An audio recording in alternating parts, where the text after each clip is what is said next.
Welcome to Pratap classes. दोस्तों, Pratap classes के YouTube channel पर आपका स्वागत है। आज है 5 मई 2023 और 5 मई 2023 के जितने भी इंडिया और वर्ल्ड के जो करंट अफेयर्स के क्वेश्चन बनते हैं, आज उनका हम डिस्कशन करेंगे।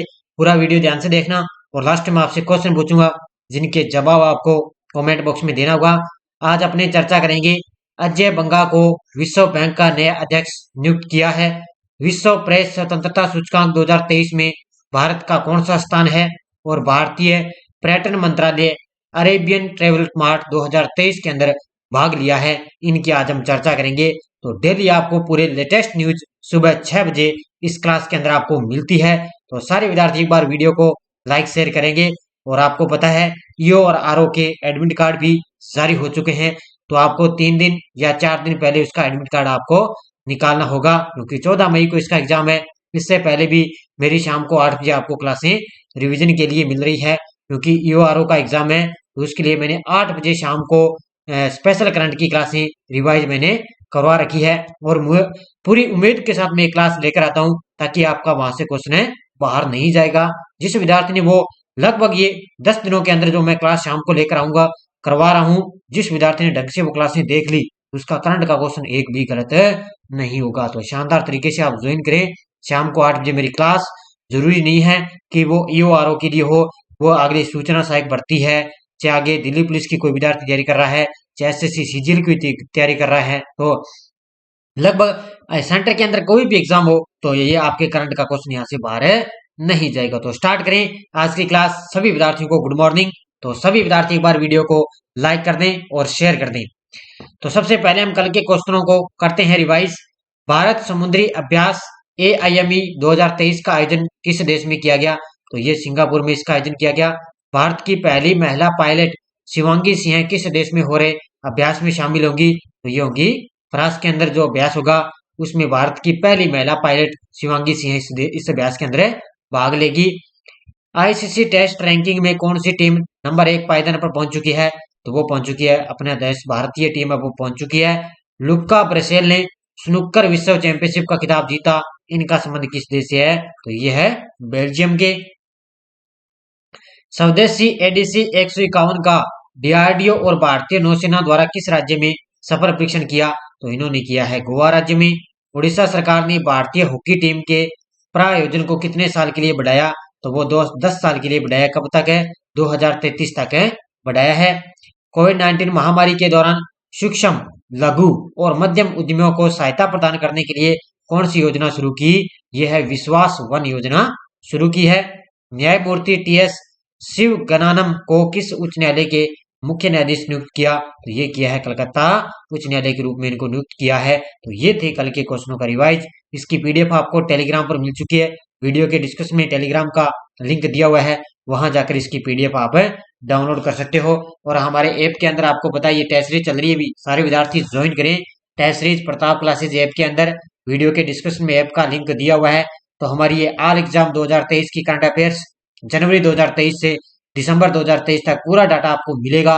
मंथली वाइज टेस्ट, लगातार आपको एक्स्ट्रा टेस्ट भी आपको मिलेगी। मान के चलो यहाँ पर आपको लगभग एक टेस्ट सीरीज के अंदर 40 से 45 क्वेश्चन मिलेंगे, और यहाँ पर टेस्ट सीरीज आपको लगभग मिलेगी 40 से 50 टेस्ट सीरीज यहाँ पे आपको लगातार मिलेगी। तो PDF भी आपको यहाँ पे फ्री मिल रही है। मात्र 50 रुपए में आप ज्वाइन कर सकते हैं, क्योंकि 50 रुपए आपके लिए कुछ भी नहीं है, क्योंकि इतना कुछ आपको यहाँ पे मैटर दिया जाएगा। तो स्टार्ट करें आज की क्लास। देखिए आज की क्लास का पहला प्रश्न आपके सामने। किस भारतीय मूल के व्यक्ति को विश्व बैंक का अध्यक्ष नियुक्त किया है? तो कुछ दिन पहले भी हमने इसकी चर्चा कर ली थी कि विश्व बैंक के निर्विरोध अध्यक्ष चुने गए थे। कौन है? अजय बंगा। कौन चुने गए थे? अजय बंगा भारतीय मूल के ये व्यक्ति हैं। अब इनको विश्व बैंक का अध्यक्ष नियुक्त किया जा चुका है, यानी कि अब इनका ये क्लियर हो चुका है कि अब ये विश्व बैंक के अध्यक्ष बन चुके हैं। और ये 2 जून, कब है? 2 जून 2023 से ये अपना कार्यभार संभालेंगे, और अगले 5 साल के लिए अपना ये कार्यभार संभालेंगे। अब आगे कब ग्रहण करेंगे? 2 जून 2023 से ये विश्व बैंक के अध्यक्ष का जो पद है वो ग्रहण करेंगे, और 5 साल के लिए अध्यक्ष इनको नियुक्त किया गया है। किसको? अजय बंगा को। देखो, भारतीय मूल के अजय बंगा को विश्व बैंक के नए अध्यक्ष के रूप में चुना गया है। उनका 5 साल का कार्यकाल 2 जून 2023 से शुरू होगा। कब होगा? 2 जून 2023 से शुरू होगा। विश्व बैंक के 25 सदस्यीय कार्यकारी बोर्ड ने अजय बंगा को 5 साल की अवधि के लिए चुना है, जो पहले मास्टर कार्ड के सीईओ के रूप में कार्य कर चुके हैं। तो मास्टर कार्ड के सीईओ के रूप में कार्य कर चुके हैं। अब इनको अगले 5 साल के लिए विश्व बैंक का नया अध्यक्ष इनको नियुक्त किया। किसको? अजय बंगा को। कब ये स्थान ग्रहण करेंगे? 2 जून 2023 से। नेक्स्ट, विश्व प्रेस स्वतंत्रता सूचकांक 2023 में भारत का कौन सा स्थान है? तो अभी आपको पता है 3 मई को क्या है? विश्व प्रेस स्वतंत्रता दिवस मनाया जाता है 3 मई को, और उसमें विश्व प्रेस स्वतंत्रता सूचकांक 2023 के अंदर भारत का इसमें स्थान है अब की बार 161वां। कौन सा स्थान है? 161वां स्थान है। और पिछली बार भारत का इसमें स्थान था 150वां। ठीक है, पिछली बार 150वां स्थान था, लेकिन अब 11 पायदान नीचे और चला गया है। अब इसमें भारत का 161वां स्थान है। देखो, विश्व प्रेस स्वतंत्रता सूचकांक 2023 में भारत के 11 पायदान गिरकर 161वें स्थान पर है पहुंच चुका है। यानी कि आपको पता है पहले 150वें स्थान पर था, अब 11 पायदान नीचे गिर गया, अब वर्तमान में 161वें स्थान पर है आ चुका है। आरएसएफ ने पिछले साल 180 देशों के एक सर्वेक्षण में भारत को 150वां स्थान है दिया था। यानी कि पिछली बार 150वां स्थान था, अब 161वां स्थान है।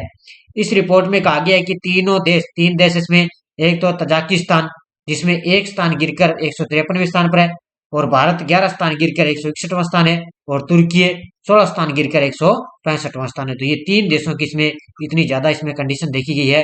ठीक है, तो 3 मई को आपको पता है विश्व प्रेस स्वतंत्रता दिवस मनाया गया है। तो 3 मई को बनाया गया है, जिसमें भारत का कौन सा स्थान है? 161वां स्थान।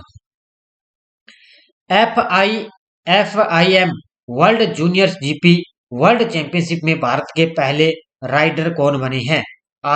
FIM world junior GP world championship के अंदर भारत के पहले राइडर कौन बने हैं? और उनका नाम है जेफ्री इमैनुअल। ठीक है, ऑप्शन नंबर 1 कौन है? Jeffrey Emmanuel. ये भारत के पहले राइडर बन चुके हैं। ऑप्शन नंबर 1 इसका करेक्ट आंसर हो जाएगा। Jeffrey Emmanuel FIM world junior GP world championship के अंदर भारत के पहले राइडर बन गए हैं। ठीक है, और ये 7 बार नेशनल चैंपियन जेफ्री पहले अपने, ठीक है, FIM जूनियर जीपी सीजन में कुन्ना डे कैंपियंस के लिए रेस करेंगे। यानी कि भारत के लिए पहले ये राइडर बन चुके हैं। अब और ये अब आगे क्या है? ये कुन्ना डे कैंपियंस के लिए रेस करेंगे, जिसका आयोजन 2023 के लिए पहले दौर का इसका आयोजन 5 से 7 मई को पुर्तगाल के सर्किट डे एरेस्टोल में इसका आयोजन किया जाएगा। ठीक है, तो ये भारत के पहले राइडर बन चुके हैं। अब ये आगे फिर ये रेस करेंगे, जिसका 5 से 7 मई को पुर्तगाल में इसका आयोजन किया जाएगा। राष्ट्रीय विनिर्माण नवाचार सर्वेक्षण में किस राज्य को सबसे अभिनव राज्य का स्थान दिया गया है? किसमें? राष्ट्रीय विनिर्माण नवाचार सर्वेक्षण में किस राज्य को सबसे अभिनव राज्य का स्थान दिया गया? ये दिया गया है कर्नाटक राज्य को। इसको दिया गया है कर्नाटक राज्य को। राष्ट्रीय विनिर्माण नवाचार सर्वेक्षण के अंदर कर्नाटक राज्य को सबसे अभिनव राज्य का स्थान दिया गया है। देखो, मुख्य तथ्य, विनिर्माण फर्मों के बीच नवाचार की डिग्री पर एक सर्वेक्षण में पाया गया कि कर्नाटक कुल मिलाकर सबसे अभिनव राज्य है। इसके बाद तेलंगाना और तमिलनाडु का स्थान आता है। और पिछले साल भारत ने सूचकांक पर 132 देशों में 40वां स्थान हासिल किया था। यानी कि विनिर्माण फर्मों के बीच में क्या है? भारत का पिछले साल क्या है? 132 देशों के अंदर भारत ने 40वां स्थान हासिल किया था, और कर्नाटक इसमें कुल मिलाकर सबसे अभिनव राज्य बन चुका है। अगला प्रश्न, सीमा सड़क संगठन के महानिदेशक कौन है? जनरल राजीव चौधरी ने किस शहर में सीमा सड़क भवन से मल्टी मॉडल अभियान को हरी झंडी दिखाई है? तो सीमा सड़क संगठन के महानिदेशक हैं जनरल राजीव चौधरी। इन्होंने किस शहर में सीमा सड़क भवन से मल्टी मॉडल अभियान को हरी झंडी दिखाई? ये दिखाई है नई दिल्ली में। कहां पर दिखाई है? नई दिल्ली में इन्होंने हरी झंडी दिखाई है। देखो, यह अभियान इन्होंने स्टार्ट किया है। BRO को मतलब सीमा सड़क संगठन ने 64वें BRO सीमा सड़क संगठन दिवस समारोह के रूप में एकता और श्रद्धांजलि अभियान का आयोजन किया है। तो इन्होंने एकता और श्रद्धांजलि अभियान का आयोजन किया है।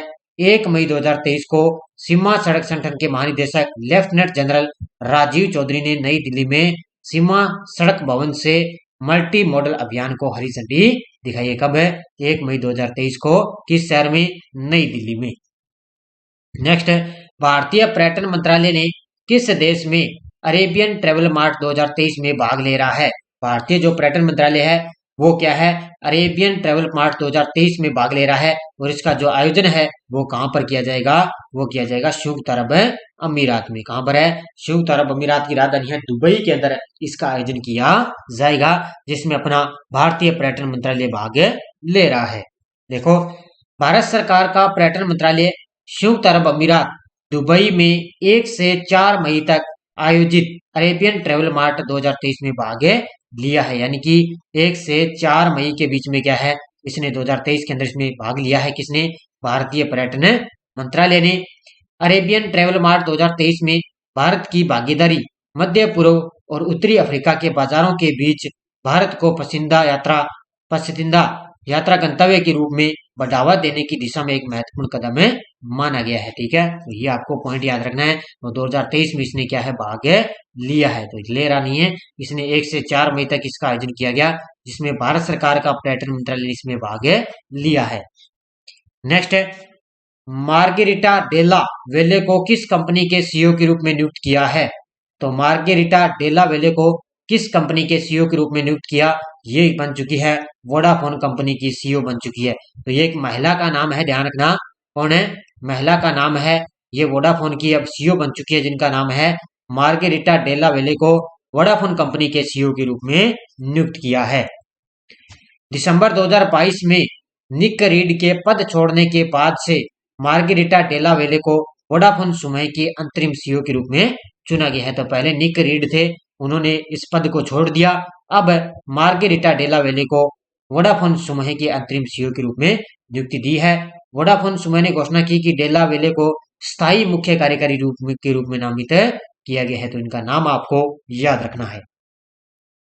कौन सी राज्य सरकार टोडी टेपर्स के लिए बीमा योजना लागू करेगी? कौन सी राज्य सरकार है वो टोडी टेपर्स के लिए बीमा योजना लागू करेगी? और वो करेगी तेलंगाना की राज्य सरकार। कौन करेगी? तेलंगाना की राज्य सरकार क्या है? टोडी टेपर्स के लिए बीमा योजना लागू करेगी। अब ये टोडी टेपर्स होता क्या है? अब देखो, इसकी पूरी डिटेल आपको समझ में आ जाएगी। तेलंगाना सरकार ने टोडी टेपर्स के लिए एक नई बीमा योजना लागू करेगी, जिसे गीता कर्मिकुला बीमा कहा जाता है। क्या कहा जाता है इसको? गीता कर्मिकुला बीमा भी कहा जाता है। यह योजना, ये बीमा नहीं है, ध्यान रखना, यहाँ पर बीमा आएगा। ठीक है, बीमा नहीं है, यहाँ पर बीमा आएगा। तो गीता कर्मिकुला बीमा भी इसको कहा जाता है। किसको? टोडी टेपर्स को। यह योजना किसानों के लिए राइतु बीमा कार्यक्रम के समान है और इसका उद्देश्य टोडी के उन परिवारों को वित्तीय सहायता प्रदान करना है जो खेतों में ताड़ के पेड़ों से टोडी इकट्ठा करते समय दुर्घटनाओं के कारण मर जाते हैं, इनकी मौत हो जाती है। तब इसके लिए इन्होंने योजना शुरू की है। इनकी किसान क्या है, जब खेतों में काम करते हैं तब वहां पर क्या है, ताड़ के पेड़ों से जो टोडी इकट्ठा करते समय है, तो उस दुर्घटनाओं के समय जब उनकी मृत्यु हो जाती है तब उनके लिए एक बीमा योजना की स्टार्ट किया, तब उनको ये राशि मिल सके। नेक्स्ट है, संयुक्त राष्ट्र का शीर्ष पुरस्कार किन 3 ईरानी महिला पत्रकारों ने जीता है? संयुक्त राष्ट्र का सबसे ऊंचा जो पुरस्कार है वो किन 3 ईरानी महिलाओं पत्रकारों ने जीता? उनका एक का तो नाम है नीलोफर हमीदी, एक इसमें एला है मोहम्मदी, तीसरी इसमें नरगिस मोहम्मदी। इन तीनों ईरानी महिलाओं ने, पत्रकारों ने संयुक्त राष्ट्र का शीर्ष पुरस्कार है जीता है। तो उत्तर हो जाएगा इसका उपयुक्त है सभी। देखो, संयुक्त राष्ट्र ने प्रेस स्वतंत्रता के लिए उसका प्रमुख पुरस्कार सच्चाई और जवाबदेही के प्रति प्रतिबद्धता के लिए जेल में बंद 3 ईरानी महिला पत्रकारों को प्रदान किया जाता है। यानी कि जेल में बंद है ये 3 ईरानी महिला पत्रकार, और इनको ये क्या है, सच्चाई और जवाबदेही के प्रति इनको ये पुरस्कार दिया जाता है। किसका? ये संयुक्त राष्ट्र का सबसे ऊंचा ये पुरस्कार है, जिसमें उसमें आपको महिलाओं के मैंने नाम आपको बता दिए। पुरस्कार विजेताओं में नीलोफर हमीदी, एलाहा मोहम्मदी और नरगिस मोहम्मदी इसमें शामिल है। तो ये 3 महिलाएं अब जेल के अंदर बंद है, और तीनों महिलाएं ईरानी क्षेत्र से संबंधित है और ये पत्रकार से संबंधित है। तो ये आपको याद रखना है। पीडीएफ आपको टेलीग्राम पर मिल जाती है। वीडियो के डिस्क्रिप्शन में टेलीग्राम का लिंक दिया हुआ है, या टेलीग्राम पे आप प्रताप क्लासेस सर्च करोगे तो हमारे साथ 10,000 से प्लस हमारे साथ विद्यार्थी जुड़े हुए हैं। तो कोई भी सूचना, कोई भी लिंक आएगा टेलीग्राम पर, इसकी आपको सूचना मिल जाती है। अब देखो पिछले वीडियो क्वेश्चन है, कौन सा देश 3 से 4 जुलाई को संघाई सहयोग संगठन एससीओ शिखर सम्मेलन की मेजबानी करेगा? तो वो करेगा अपना देश भारत। बहुत सारे विद्यार्थियों ने शानदार तरीके से जवाब दिए, उन सभी को हार्दिक शुभकामनाएं। और अब देखो नेक्स्ट डोज आपके लिए क्वेश्चन बोल रही हूँ, ब्रिटेन में रहने वाली किस भारतीय मूल की प्रसिद्ध अभिनेत्री और लेखिका को बाफ्टा फेलोशिप मिलेगा? तो मीरा सियाल, सुनीता विलियम्स, रेखा शर्मा या अंजना वासन? इसका जवाब आपको कमेंट बॉक्स में देना है। और यस्टरडे डो देखो, भारत का पहला गैर कांग्रेसी प्रधानमंत्री कौन था? वो थे मोरारजी देसाई। किस प्रधानमंत्री के कार्यकाल में दल बदल विरोधी कानून पारित हुआ? तो ये हुआ था राजीव गांधी के समय। और अनुच्छेद 352 के तहत प्रथम बार राष्ट्रपति आपातकाल की प्रथम बार घोषणा कब की गई? 1962 के अंदर घोषणा की गई थी। और कल मैंने आपको एक क्वेश्चन करवाया था कि राजस्थान लोक सेवा आयोग के अंदर कितने सदस्य और अध्यक्ष होते हैं? तो कल मैंने आपको क्या वहां पर एक अध्यक्ष और 2 सदस्य बता दिए थे। लेकिन एक अध्यक्ष और 2 सदस्य होते हैं राज्य मानवाधिकार आयोग के अंदर, और लोक सेवा आयोग के अंदर होते हैं एक अध्यक्ष और 7 सदस्य होते हैं। टोटल इसमें 8 सदस्य होते हैं। किसमें? लोक सेवा आयोग के अंदर। तो कल मैंने वो क्या है आपको राज्य मानवाधिकार आयोग का बताना था, लेकिन वहां पर क्या है मैंने लोक सेवा आयोग का बता दिया था। ठीक है, तो राज्य मानवाधिकार के अंदर ध्यान रखना, एक अध्यक्ष और 2 सदस्य होते हैं, टोटल 3 हो गए। और आरपीएससी लोक सेवा आयोग के अंदर होते हैं, आपको पता है एक अध्यक्ष और 7 सदस्य इसमें शामिल होते हैं। टोटल 8 सदस्य इसमें शामिल होते हैं। तो ये थोड़ी डिटेल आपको याद रखनी है। नेक्स्ट दो देखो आपके लिए, भारत का कौन सा राज्य कर्क रेखा के उत्तर में स्थित है? अब ये चारों के चारों क्वेश्चन आए हुए हैं। तो ये 2018 के अंदर आया है, ये 2015 के अंदर आया था, ये 2021 के अंदर पूछा गया है, और ये 2019 के अंदर आया था। तो ये चारों के चारों क्वेश्चन आए हुए हैं। भारत और चीन के मध्य मैकमोहन रेखा का निर्धारण किस वर्ष किया गया? किस देश की भारत के साथ सबसे छोटी सीमा लगती है? और कौन सा राज्य अपनी अंतर्राष्ट्रीय सीमा बांग्लादेश और म्यांमार के साथ साझा करता है? इन चारों क्वेश्चनों के जवाब आपको कमेंट बॉक्स में देना है। देखो आप यहाँ पे क्वेश्चनों के जवाब दोगे तो आपको एक एक क्वेश्चन यहाँ से आपका याद है हो जाएगा, और क्वेश्चन एग्जाम के अंदर गलत भी नहीं होगा। और हमारा आपको पता है पूरे उम्मीद के साथ पूरे बड़े शानदार तरीके से आपको लगातार क्लास मिलती जाएगी। तो सारे विद्यार्थी एक बार वीडियो को जाते जाते लाइक शेयर करेंगे। और हमारे ऐप के अंदर आपको पता है टेस्ट सीरीज भी चल रही है, एक ये विश्व का भूगोल और भारत का भूगोल भी टेस्ट सीरीज चल रही है मात्र 50 रुपए के अंदर। इसमें आपको धीरे धीरे टॉपिक वाइज मिल रहे हैं, तो ये भी आप जरूर करें ज्वाइन। और जो विद्यार्थी यूआरओ की तैयारी कर रहा है, तो ये कल मैंने इसका टेलीग्राम पर भी लिंक डाल दिया था। तो पिछले 8 महीनों का करंट अफेयर्स की आप ये महामैराथन क्लास देख सकते हैं, इससे क्वेश्चन आपका बाहर नहीं जाएगा। और जो शाम को मेरी 8 बजे क्लासें आ रही है, उसको आप छोड़ना न भूलें, क्योंकि वहां से क्वेश्चन भी आपको रिपीट देखने को एग्जाम के अंदर मिलेंगे, क्योंकि हमारा करंट का एक एक क्वेश्चन बड़ा ही मायने रखता है। तो आप जरूर हमारी इस क्लास के साथ ज्वाइनिंग करते रहें, बने रहें, लगातार आपको क्लासें मिलती रहेगी। तो सभी विद्यार्थियों को जय हिंद, धन्यवाद।